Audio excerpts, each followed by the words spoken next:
दोस्तों, एक बहुत ही इंटरेस्टिंग सा और बहुत ही जरूरी और इम्पोर्टेंट सवाल हमारे पास आया था मिस्टर विपुल पांडे जी की तरफ से, जो कि वेस्ट बंगाल से हैं। उन्होंने कमेंट किया था कि सर, अगर मैं एसआईपी से 1 करोड़ रुपए कमाता हूं, 2 करोड़ रुपए कमाता हूं, तो मुझे टैक्स कितना देना पड़ेगा गवर्नमेंट को? एसआईपी में कितना टैक्स लगता है और कैसे हमें वो टैक्स देना पड़ता है, कितना देना पड़ता है, कैसे देना पड़ता है? ठीक है, तो मैं सबसे पहले बता दूं कि एसआईपी इन्वेस्टमेंट में टैक्स लगता है, और जब लॉन्ग टर्म में जब आप इन्वेस्ट करते हैं, तो जब आप पैसा रिडीम करते हैं, उस टाइम आपको कुछ टैक्स देना पड़ता है। तो इसके बारे में जानकारी होना बहुत जरूरी है अगर आप एसआईपी इन्वेस्टमेंट करते हैं।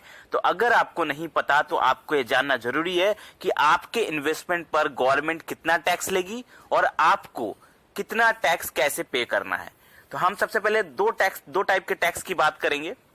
एक होता है short term capital gain tax. जब मैं इन्वेस्टमेंट की बात कर रहा हूं, mutual fund, SIP, short term capital gain tax. एक होता है long term capital gain tax. अब short term capital gain tax क्या है? Short term capital gain tax वो टैक्स होता है कि अगर सपोज करिए आपने इन्वेस्टमेंट किया और आपने 1 साल के अंदर अंदर पैसा निकाल लिया, तो आपको लगेगा short term capital gain tax. वहीं पर long term capital gain tax क्या है कि अगर आप इन्वेस्टमेंट करते हैं और अगर आप लंबे समय के लिए इन्वेस्टमेंट करते हैं, क्योंकि ज्यादातर लोग एसआईपी में क्या करते हैं, लंबे समय के लिए इन्वेस्टमेंट करते हैं, तो वो जब 10 साल, 15 साल, 20 साल, मतलब 1 साल से बाद का, जब भी 1 साल से कितना ही दिन भी हो, जब अगर आप 10-15 साल के लिए भी कर रहे हैं, तो जब आपका पैसा आप रिडीम करेंगे तो आपको जो टैक्स लगेगा उसे कहते हैं long term capital gain tax. अब दोनों का पैमाना अलग है। पहले मैं शॉर्ट टर्म वाले टैक्स की बात कर लेता हूं, फिर मैं लॉन्ग टर्म वाले की तरफ आऊंगा। ठीक है, short term capital gain tax में 15% टैक्स लगता है ऑन प्रॉफिट। मतलब आपने जो भी प्रॉफिट कमाया है 1 साल के अंदर, उस पे टैक्स लगता है अगर आप 1 साल के अंदर पैसा निकालते हैं तो। इसलिए हमेशा रिकमेंडेड है, जब भी आप म्यूचुअल फंड करें चाहे एसआईपी करें, कभी भी 1 साल के अंदर पैसा ना निकाले, नहीं तो आपको short term capital gain tax लग जाएगा। और साथ साथ में अगर आप 1 साल के अंदर भी पैसा निकालते हैं तो आपको 1% का एक एग्जिट लोड जो फंड लेती है वो भी आप पे लग जाता है। तो 15% टैक्स प्लस 1% एग्जिट लोड, आपको 16% का नुकसान हो जाएगा।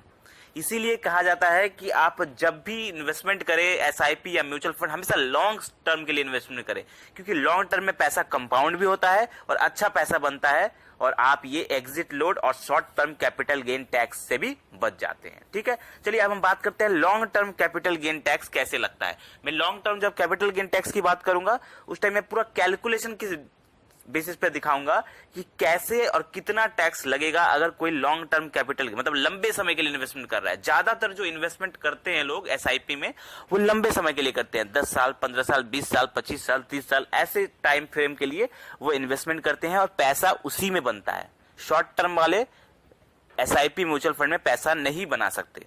पैसा अगर उनको बनाना है तो लॉन्ग टर्म इन्वेस्टमेंट करना पड़ेगा, तभी वो कंपाउंडिंग का फायदा ले पाएंगे और अच्छा मोटा पैसा बना पाएंगे। तो चलिए बात करते हैं अगर long term capital gain tax कैसे लगता है। हम आपको एग्जांपल से समझाते हैं।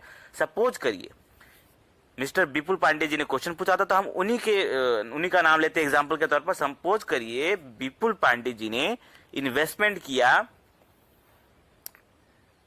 5,000 रुपए की, वो एसआईपी कर रहे हैं, 15 सालों तक उन्होंने चलाया।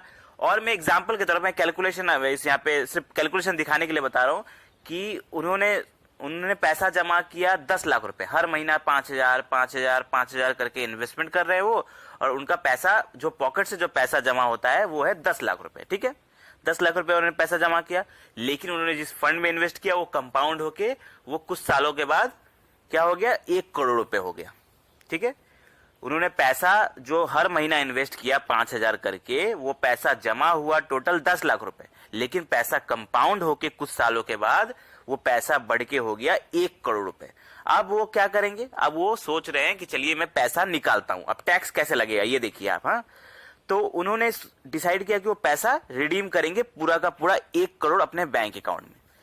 तो जब वो पैसा रिडीम करेंगे तो उनके ऊपर टैक्स कितना लगेगा, पहले ये कैलकुलेशन से हम आपको दिखाते हैं। ठीक है, तो एग्जाम्पल आपके सामने दिख रहा होगा कि 10 लाख रुपए उन्होंने इन्वेस्टमेंट किया है, इन्वेस्टमेंट अमाउंट है उनका 10 लाख रुपए, 1 करोड़ रुपए उनका वैल्यू हो गया है। तो 10 लाख रुपए में से 1 करोड़ रुपए में से जो उनका वैल्यू है, टोटल वैल्यू मतलब जितना भी वैल्यू रहेगा, जब भी आप इन्वेस्टमेंट करेंगे तो जो भी आपका वैल्यू रहेगा उससे माइनस होगा आपका इन्वेस्टमेंट अमाउंट।